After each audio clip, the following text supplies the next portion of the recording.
1 and ready and go.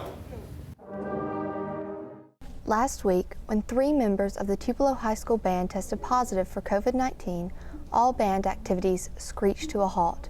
This is due to the policy that states that any group with 3 or more positive cases is considered an outbreak.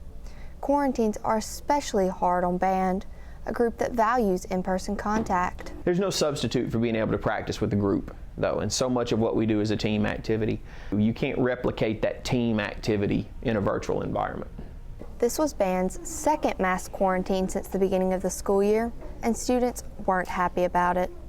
I was pretty upset because they had already quarantined the band the first week of school, and we didn't get to come our first day. And then we barely had like a full week of school, and then we got quarantined again, so I was pretty much upset. With students quarantined, the band hall was empty and quiet.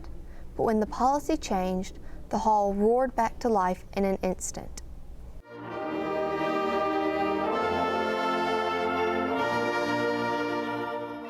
The new policy states that a group of 40 or more people will only have to quarantine if 10% of the group tests positive.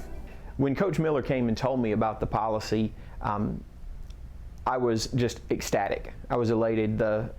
It allows us to operate for the rest of the year without the fear of a shutdown every 2 weeks. Last year, COVID-19 and quarantines prevented the band from competing, but this year is different, and band will be able to compete. We actually have the chance at competition this year, and so we're actually working towards something, whereas last year was very stagnant and seemed as though we had nothing really to go off of and very lazy, and now we have an actual goal to work towards.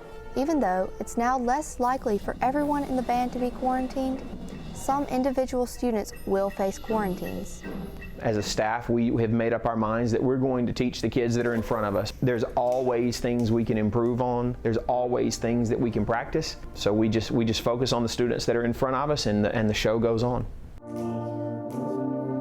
Ava Lacey, WTHS News.